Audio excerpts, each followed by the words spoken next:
Students, अब हम लोग नया टॉपिक शुरू करने के पहले कुछ चीज़ें मैं रिकॉल कर देना चाहता हूँ कि जैसे जब सेकेंड सेशनल के बाद हम लोगों ने टॉपिक शुरू किया तो उसमें फर्स्ट टॉपिक था mathematical expectation.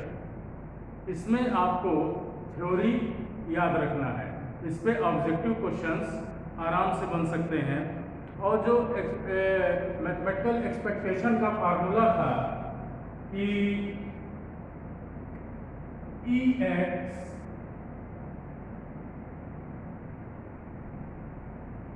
Equal to P1 x1 plus P2 x2 plus dot dot Pn xn। ये हमको फार्मूला याद रखना है। और एक फार्मूला जो यूनिवर्सल फार्मूला है प्रोबेबिलिटी का कि P प्लस क्यू इक्वल 1, तो यहाँ पर n इंडिविजुअल्स हैं x1 x2 xn और इन्हीं के करस्पॉन्डिंग जो प्रोबेबिलिटीज हैं P1 P2 Pn।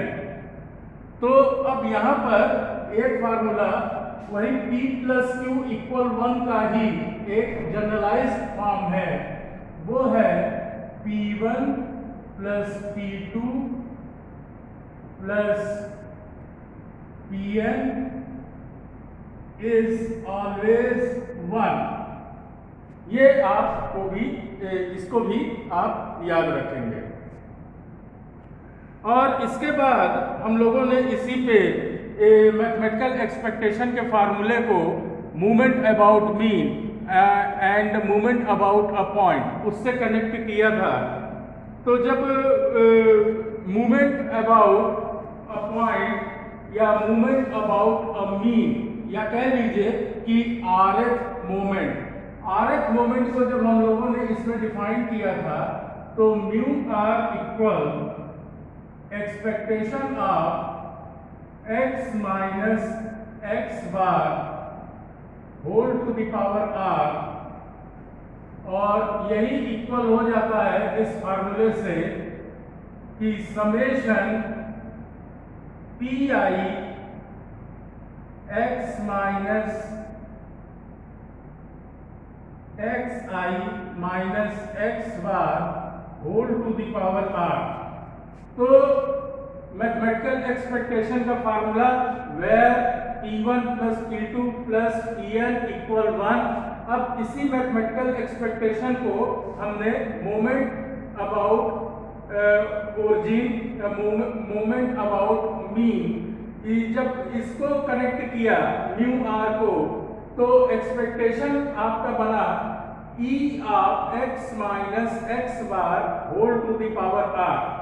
ये Ex अब जब मोमेंट अबाउट मीन हम कंसीडर करते हैं तो ये फार्मूला बन जाता है।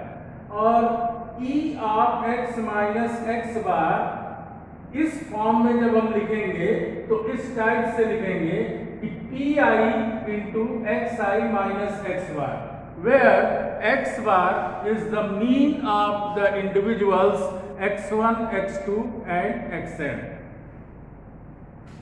और फिर इसी को इस मैथमेटिकल एक्सपेक्टेशन को हमने कनेक्ट किया मोमेंट अबाउट अ पॉइंट। तो वहां पर म्यू1 डैश जो हम निकालते थे म्यू1 डैश वो हो जाता था Ex, और Ex का मतलब ये। और जब इसमें जो Ex है that is summation P I into x i, ये जब हो जाता था तो इसमें हमने कहा कि if P I is replaced by F I over summation of F, अगर हम पी आई को F I over summation of F से रिप्लेस करते हैं so this becomes summation x I F I over summation F, और इसी summation F को हम एक्सप्रेस करते थे एन से। ओके,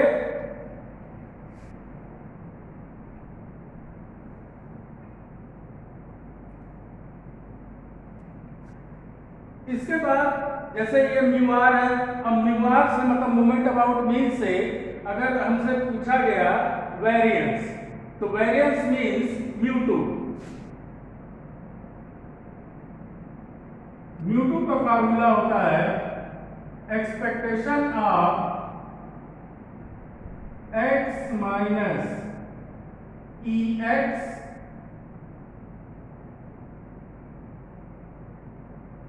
होल स्क्वायर, और यही हो जाता है this is equal to E X minus square of E X. तो ये छोटे छोटे फार्मूले आपको याद रखने होंगे ऑब्जेक्टिव पॉइंट ऑफ व्यू से। इसके बाद पेज नंबर 22, पेज नंबर 22 पे आइए। रिमार्क में जो फर्स्ट रिमार्क है उसमें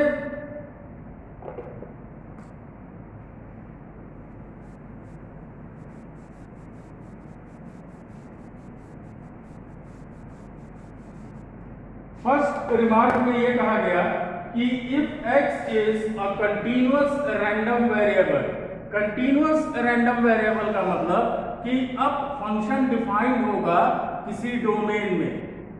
कहने का मतलब है कि अब उसमें आपको इंटरवल मिलेगा, कोई भी फंक्शन दिया रहेगा उसके आगे उसका इंटरवल डिफाइंड रहेगा, तो इसीलिए इसको कंटीन्यूअस रैंडम वेरिएबल बोला गया।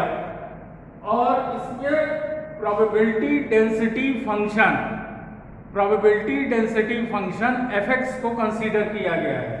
तो वहां पर ex हम डिफाइन करेंगे minus infinity two plus infinity x fx dx, और इसी fx dx को हम एक्सप्रेस कर सकते हैं या लिख सकते हैं minus infinity two plus infinity x into differentiation of fx। इस टाइप से हम एक्सप्रेस कर सकते हैं। ये मैथमेटिकल एक्सपेक्टेशन का फार्मूला वहां पर अप्लाई होगा जब कंटीन्यूअस रैंडम वेरिएबल होगा और ये जो फंक्शन है वो प्रोबेबिलिटी डेंसिटी फंक्शन होगा, तब हम इस फार्मूले को यूज करेंगे। ठीक है, आप इसका डायरेक्ट फार्मूला याद कर लीजिएगा। अब आता है लॉज ऑफ एक्सपेक्टेशन। थ्योरम के फॉर्म में हमने कुछ लॉज इसके दिए हैं।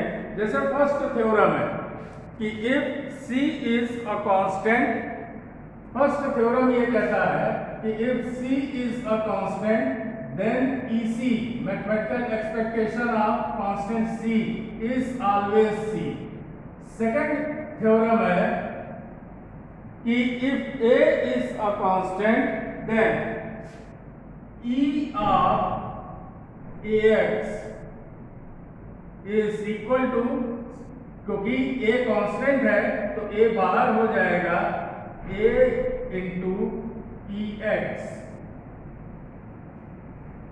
और थर्ड थ्योरम है कि sum of mathematical expectation of sum of two independent variables x plus y is equal to E x plus e y. ये है, ठीक है। इसमें इस थ्योरम थर्ड के लिए थ्योरम कहा गया है expectation of the sum of two random variables x and y is equal to the sum of two random variables ex plus ey। फिर कॉर्नरी में इसी को एक्सटेंड कर दिया गया है। जैसे जनरलाइज कर दिया गया है x1 plus x2 plus x3 plus xn, तो ये सभी टर्म्स अलग अलग एक्सपेक्टेशन के सम के इक्वल हो जाएंगे।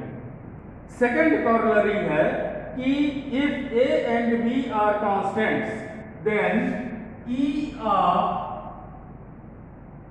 ax प्लस b, तो सबसे पहले इसको हम लिख सकते हैं e of ax plus e of b।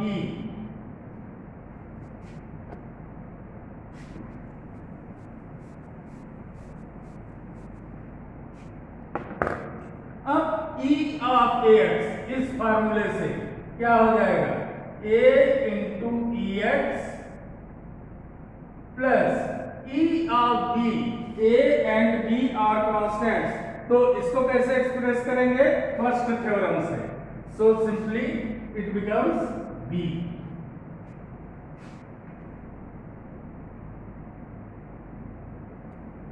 Next theorem है expectation of the product of two independent random variables. ध्यान दीजिएगा, टू इंडिपेंडेंट रैंडम वेरिएबल, जैसे दो रैंडम वेरिएबल हम कंसीडर कर लें x and y, these two random variables must be independent, ठीक है। तो और इनके प्रोडक्ट का एक्सपेक्टेशन, तो इनके प्रोडक्ट का एक्सपेक्टेशन हो जाएगा e of x into Y, this is e x into e y। फिर उसके आगे कॉरोलरी दिया है, तो कॉरोलरी में इसी को जनरलाइज कर दिया गया है x1 into x2 into x3 dot dot xn, तो प्रोडक्ट फॉर्म में इसका राइट हैंड साइड हो जाएगा ex1 into ex2 into ex3 into dot dot exn। Next theorem है कि expectation of difference of two random variables, तो क्या हो जाता है, चाहे आप सम लीजिए चाहे डिफरेंस लीजिए, जैसे e of x minus Y, this is e of x minus e of y, तो दोनों के एक्सपेक्टेशन के डिफरेंस के इक्वल हो जाता है।